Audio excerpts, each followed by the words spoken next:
The doctrine of the permanent wound. There's a sickness they say lives inside you, not beside you, not around you, inside you. And they made sure you would believe you could never fully remove it. Not through prayer, not through confession, not through discipline, not through goodness, not even through the very rituals they handed you as the cure.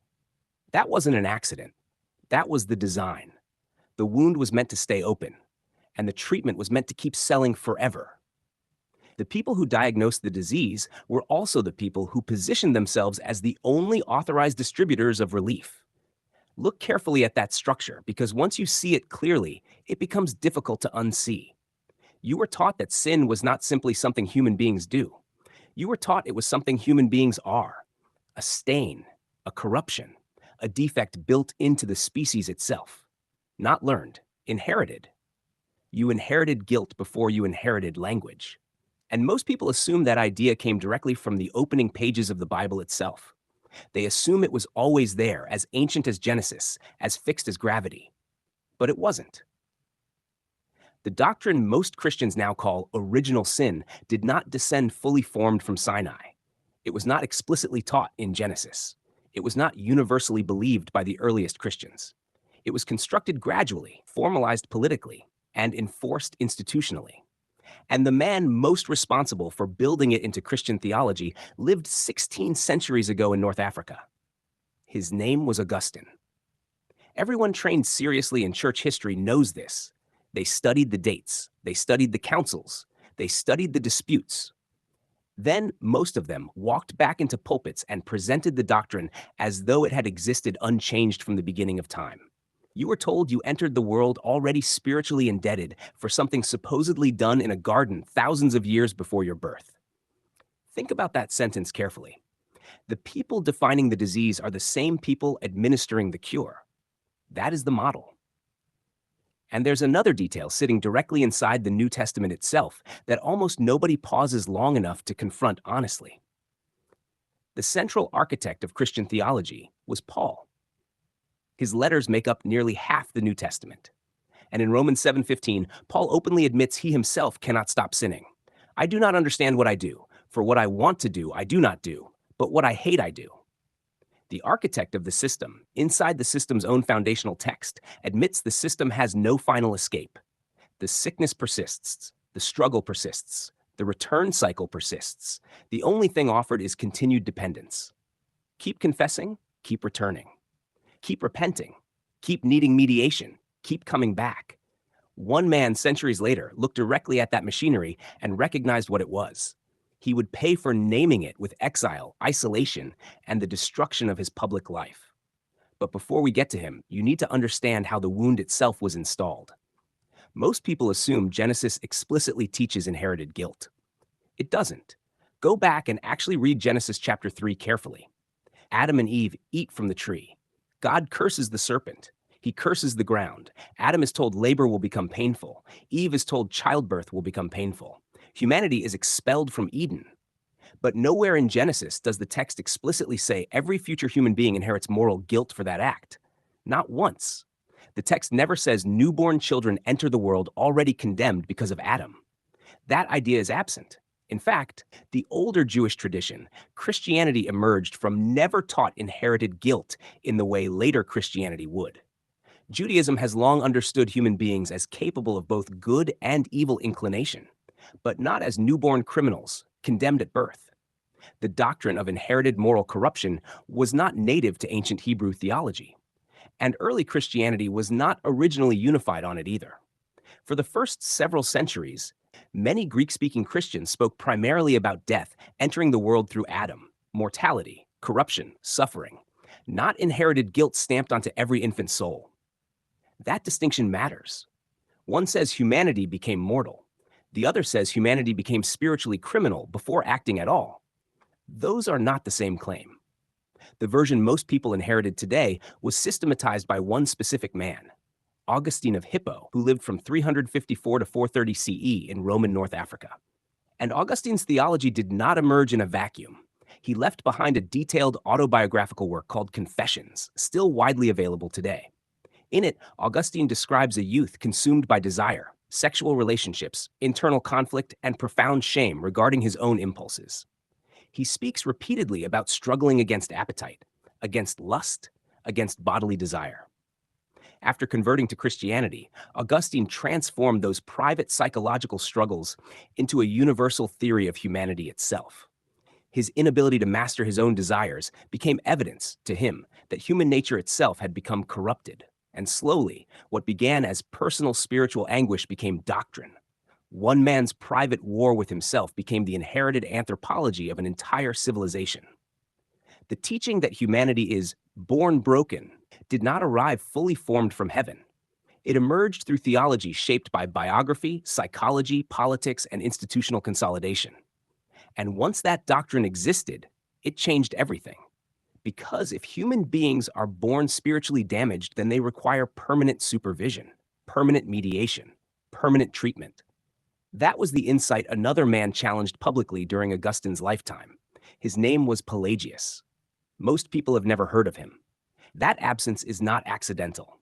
Pelagius was a British monk who arrived in Rome around the late 4th century. What disturbed him was not human freedom, but the opposite: people surrendering responsibility by claiming they were helplessly corrupt by nature. He rejected the idea that humanity inherited Adam's guilt. Pelagius argued human beings are born morally capable, not perfect, not incapable of evil, but free. He believed people possessed genuine moral agency and the capacity to choose the good. Adam's sin belonged to Adam, not to infants centuries later. Read that carefully because it directly collides with the framework most Christians inherited.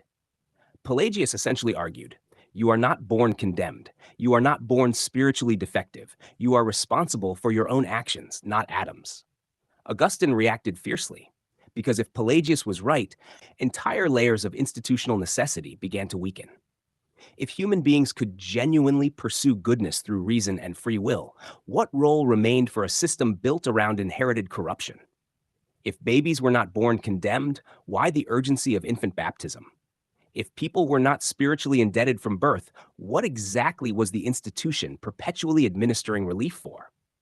The disagreement became explosive. Augustine wrote aggressively against Pelagius. He gathered allies among bishops. Political support formed around the Augustinian position. Then came the decisive moment. In 418 CE, at the Council of Carthage, bishops formally condemned Pelagian teaching. The council declared that denying original sin was heresy. The Roman Emperor Honorius backed the decision with imperial authority. Now the matter was no longer merely theological. It became political enforcement. Pelagius was exiled. His teachings were condemned. His influence was systematically erased from mainstream Christian memory. Notice carefully what happened. A philosophical dispute about human nature was not resolved purely through reasoned consensus. It was settled through institutional power, councils, votes, imperial decrees, enforcement.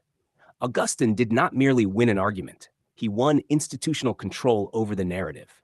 And once a doctrine becomes foundational to institutional authority, it cannot remain optional. It must become embedded everywhere, in baptism, in catechisms, in confession, in liturgy, in identity itself. Because if the doctrine becomes debatable again, the structure built on top of it begins to shake. And 16 centuries later, that structure still stands. The modern catechism of the Catholic Church, finalized in its modern form in the 1990s, still teaches original sin explicitly. In paragraph 405, it states that baptism erases original sin. Yet human nature remains weakened and inclined toward evil afterward. That single sentence reveals the architecture clearly. The cure is administered, but the condition persists. The Church even has a technical term for this lingering inclination: concupiscence. The tendency towards sin remains inside the baptized person, which means the treatment never fully concludes. You remain in process, still vulnerable, still dependent, still requiring sacramental maintenance. Now step back and examine the structure abstractly. A person is told they possess a spiritual defect from birth. An institution offers the authorized remedy. The institution also teaches the remedy does not fully remove the condition. Therefore, the person must remain connected permanently to the institution.